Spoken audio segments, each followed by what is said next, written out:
David and Goliath. The story of David and Goliath comes from the Bible, specifically the first book of Samuel, chapter 17. It takes place during a battle between the Israelites and the Philistines. The Philistines had gathered their armies for battle, and they sent a champion warrior named Goliath to challenge the Israelites to send out their best warrior to fight him in single combat. Goliath was a giant, standing over 9 feet tall, and he was heavily armed with a sword, spear, and javelin. The Israelites were terrified of him and none of their soldiers dared to face him.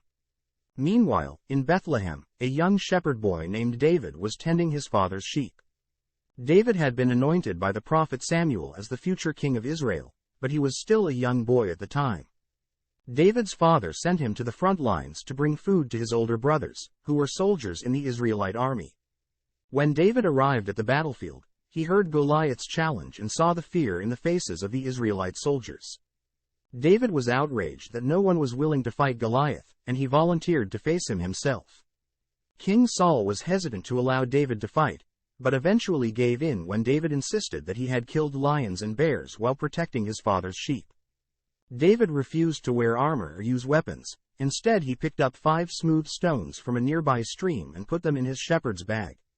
He approached Goliath with his sling in hand, and the giant laughed at the sight of him. But David was undeterred. He declared that he came in the name of the Lord, and that he would defeat Goliath. David swung his sling, and one of the stones hit Goliath in the forehead, knocking him to the ground. David quickly ran over, took Goliath's sword, and killed him with it. The Israelites were amazed and overjoyed at David's victory. They praised him and celebrated their triumph over the Philistines. David went on to become a great warrior and a beloved king of Israel. The story of David and Goliath has become a symbol of bravery and faith in the face of seemingly impossible odds.